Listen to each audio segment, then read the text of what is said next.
Hi everybody, how you doing? Well, the sun is shining.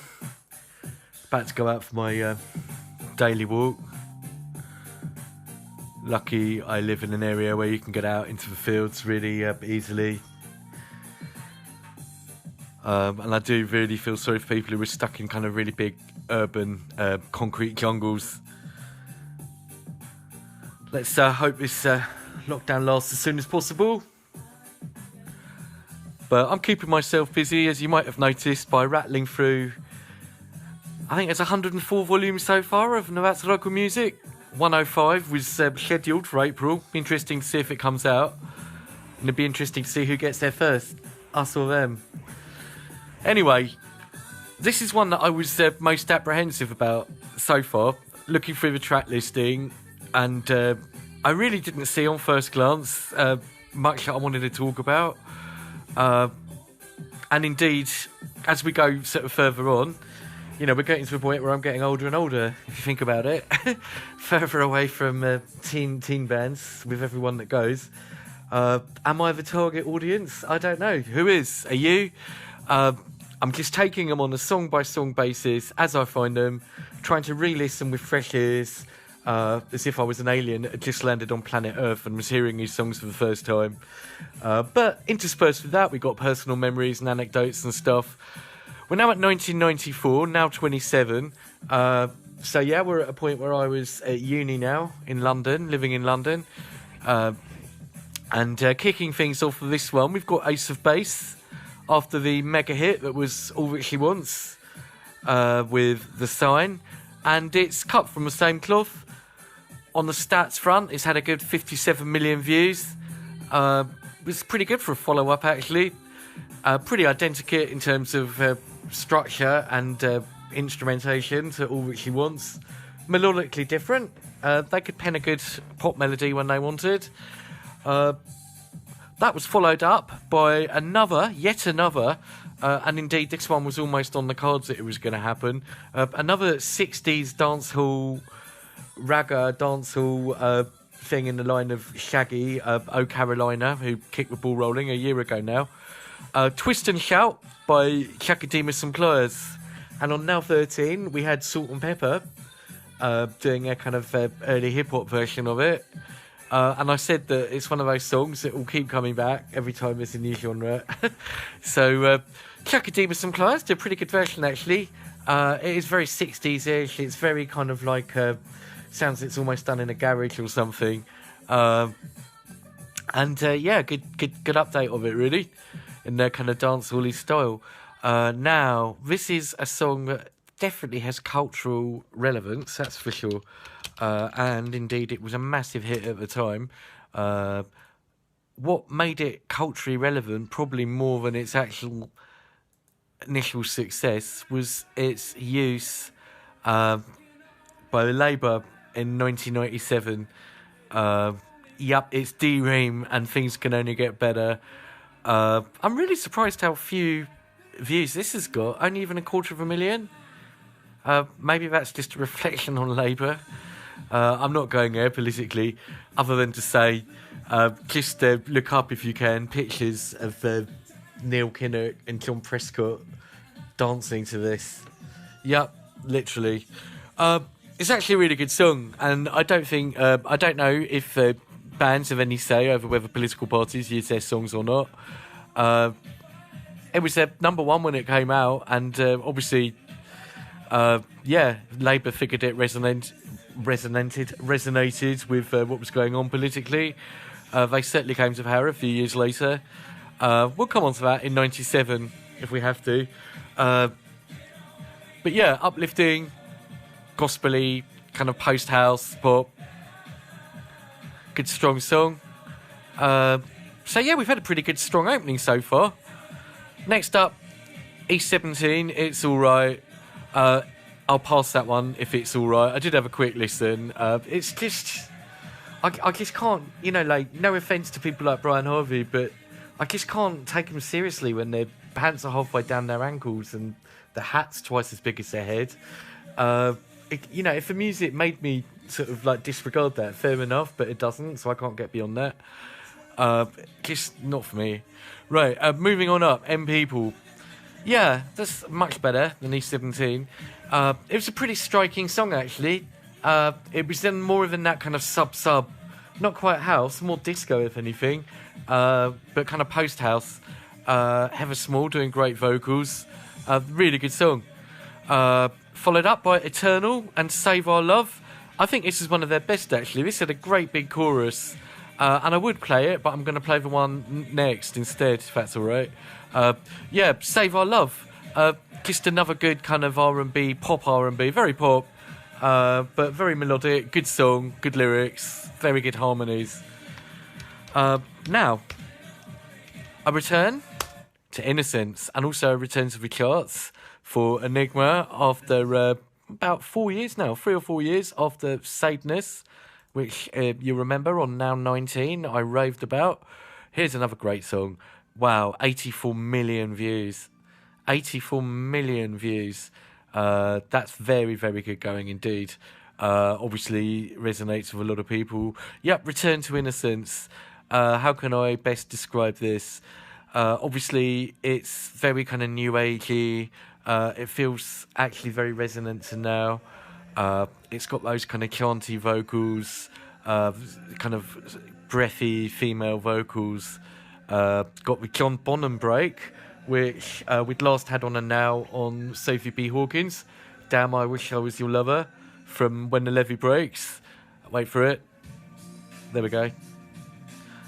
Yeah, this one's still very timeless. It was kind of a bit different for stuff that was coming out, but in some ways it was quite representative. Kind of new agey. We follow this one up with old agey, the Bee Gees, For Whom the Bell Tolls, and actually pretty good song. Bee Gees had sort of come out of retirement. Well, they were never really in it, but they'd come back with a new album, and they were still going. It's pretty much a power ballad in the You Win Again style. Pretty big song. Yeah, all right, fair play. Now, I listened to this one earlier because I'd totally forgotten it, and it really did my head in. Wendy Moten, Coming Out of the Rain. Basically, just like Mariah Carey, Whitney, big ballad, but just a bit soulless and OTT. Well, I don't say soulless, but you know what I mean. Never hit one note when you can hit 56. That kind of stuff. The Perfect Year for Dinah Carroll follows. Dina Carroll, is it Dina? Dina.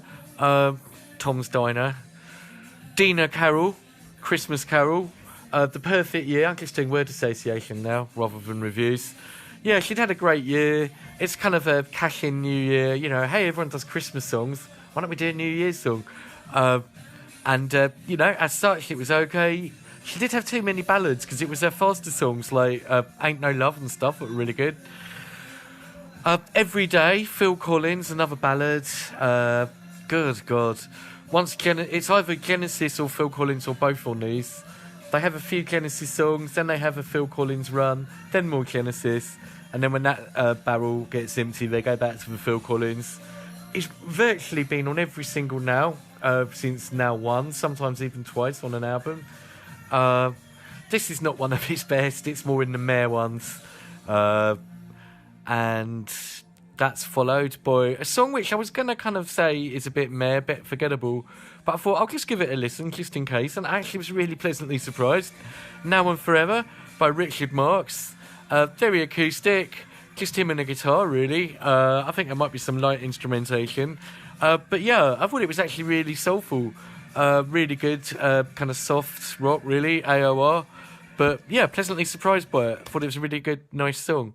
So nice one, Richard. Right, there's Timbaland. I'd like to keep you updated with the adverts as well. We'll come on to Timbaland in about 20 years, I guess.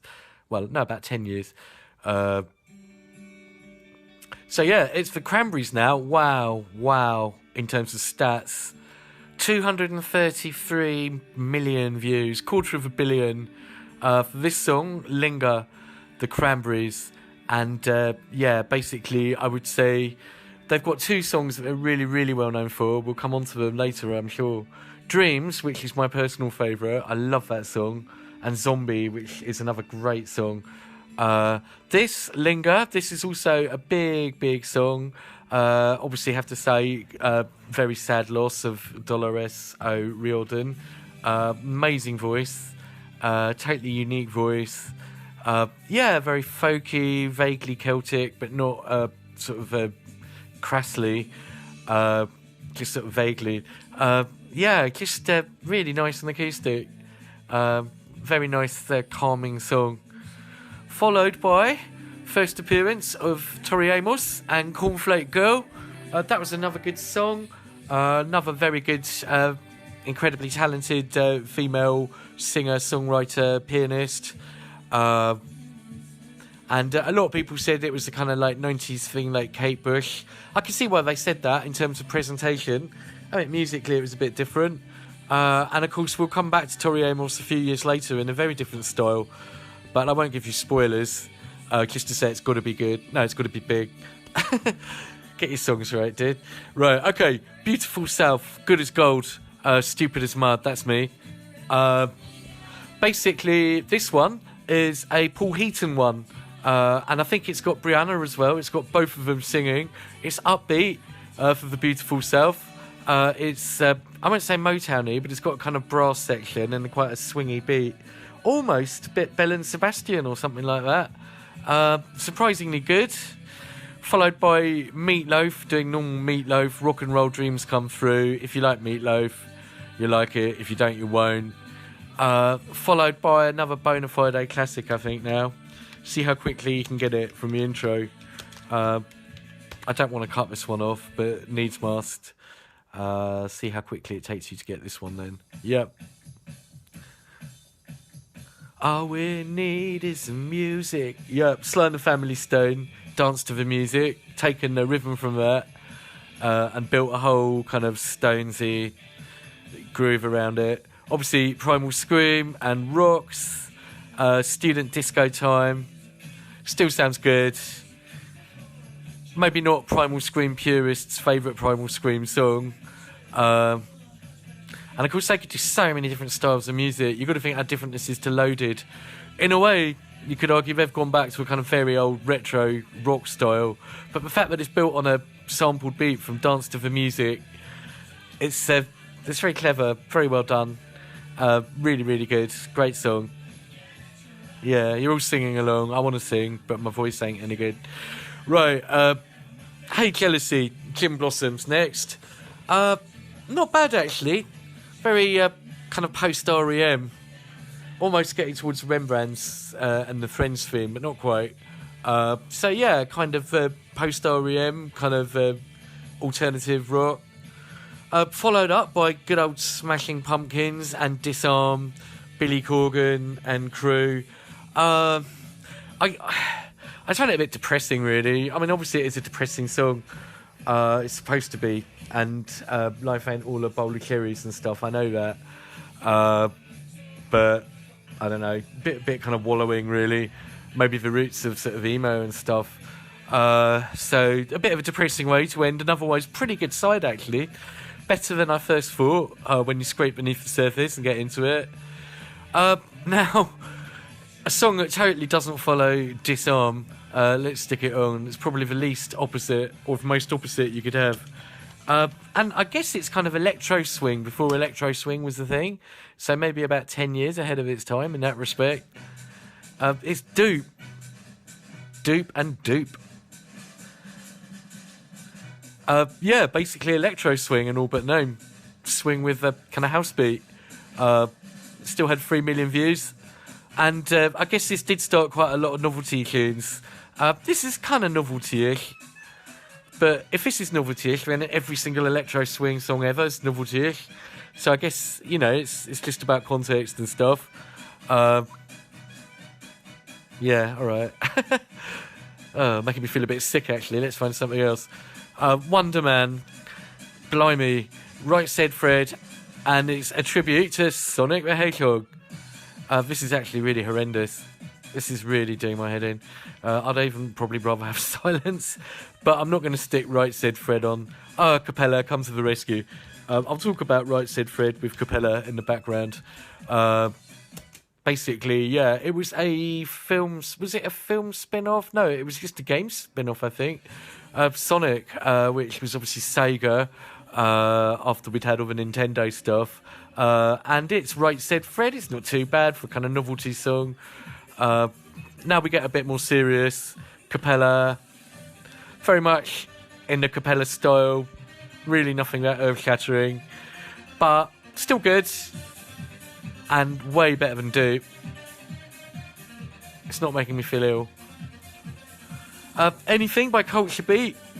Very fast, actually, for Eurobeat, that one. Very fast rapping. Good chorus.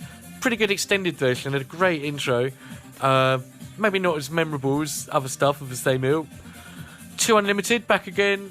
Let the beat control your body. Pretty good for 2 Unlimited. One of their better ones. Less gimmicky. No real gimmick to that one. A bit harder. Definitely kind of evolving. I like to move it. Real to Real and the Mad Stuntman, which is basically half a pint of Eurodance, half a pint of ragga. Basically Eurodance with a kind of ragga vocal.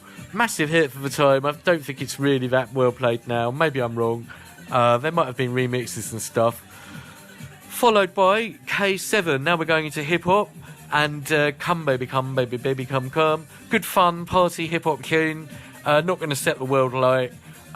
It's hardly gangster rap, which doesn't exist in the world of nows. And yeah, pretty good party hip-hop song. Now, I'm really surprised that this was on a now. But then I shouldn't be, because I should know by now that it's not all Doop and Sonic the Hedgehog. Every now and then, it's actually something really good. How many of you remember Credit to the Nation? And they were a Brummie band, or West Midlands, UK hip-hop. Still something of a rarity, certainly on these now albums, if not on kind of street level. This is Teenage Sensation, and this is really good. This is absolutely welcome after all, some of the last few songs. I think they were like mates with Chumbawamba and stuff. They were linked up with them. Yeah, nice. Very refreshing. This was followed by an awful song, The Way You Work It, EYC. I think their running order here is really kind of all over the shop. The running order here is just, it's like throw some songs around and just stick them in any order. iTunes could have done it better. Yeah, EYC or something, The Way You Work It, American boy band stuff.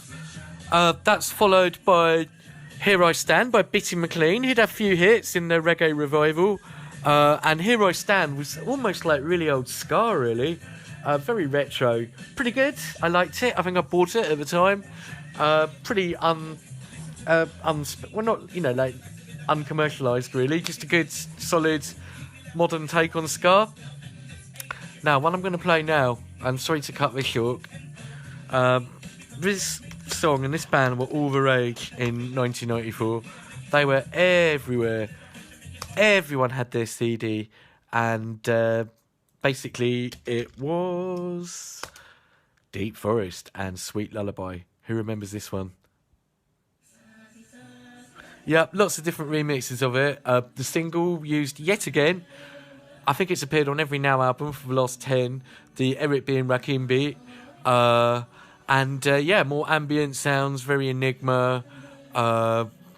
No real kind of English vocals as such, just the phonetics.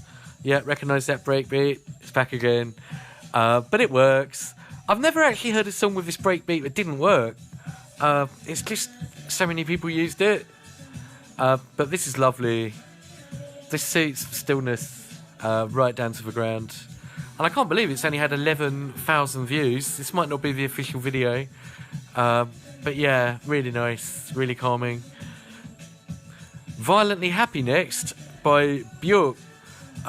They seem to be taking you down and then building you up and then sending you to sleep and then smacking you around the face with this running order.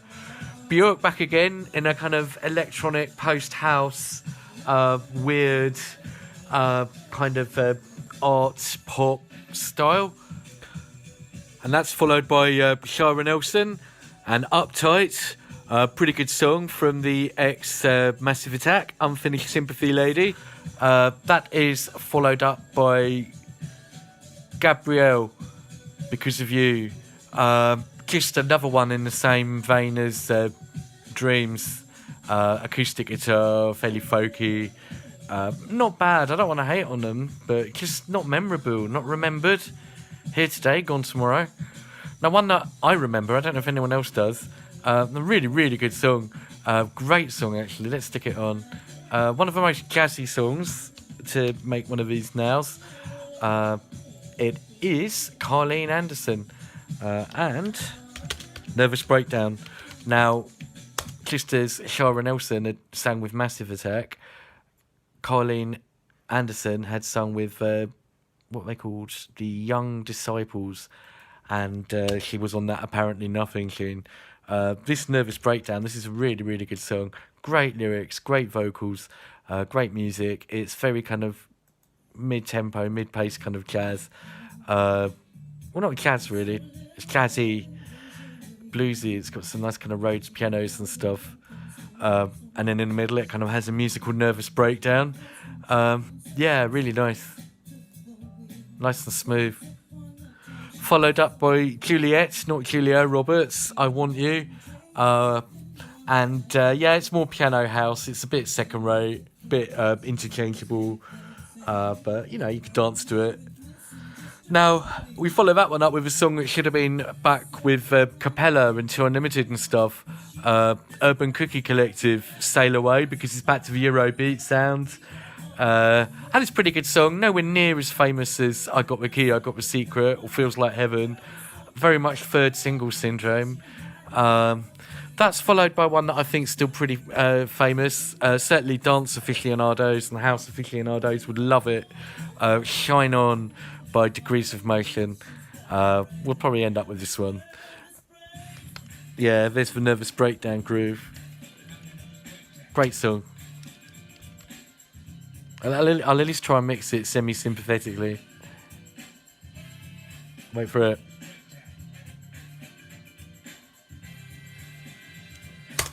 Yeah, got it. Okay, Degrees of Motion, Shine On. Yeah, club classic. Great vocals. Very kind of spiritual. Great song. And this is followed by Lover by Joe Roberts. Doesn't Joe Roberts sound like someone you work with? Isn't that the most that ordinary name? I think I did work with a Joe Roberts actually once on a help desk in a hospital in Sussex. I could be wrong. If you're listening, Joe, how you doing? And I don't think this is him. Yeah, it's kind of UK R&B, I suppose you'd call it. Totally forgotten. And I think that sums up this now more than any others. There's some really, really forgotten stuff on here. If we go through and see what's still actually relevant and what's remembered, I guess The Sign by Ace of Base, but only really as a follow-up to All That She Wants, not really in its own right. Twist and Shout was an old song anyway. Yeah, Things Can Only Get Better by D-Ream. I think that's had genuine lasting impact, for better or worse. Moving on up, M People, kind of. I think Return to Innocence by Enigma, definitely. The Bee Gees, not For the Whom the Bell Tolls, isn't one of the most famous. Linger by the Cranberries, definitely. Ish, Cornflake Girl by Tori Amos, ish. Rocks by Primal Scream, that one definitely. Maybe amongst a lot of people Disarmed by Smashing Pumpkins, but not for me. God awful Doop. Then a load of Euro ones that are pretty forgotten. Come Baby Come, maybe a bit. Teenage Sensation's great, but it's forgotten classic. Sweet Lullaby again, forgotten classic. Björk, Violently Happy, maybe, that's pretty well known. Nervous Breakdown, forgotten classic. So there are some good songs, but they're just obscure. Shine On, here's a good one, really, maybe. But again, it's only really within house music. So yeah, not the best, really.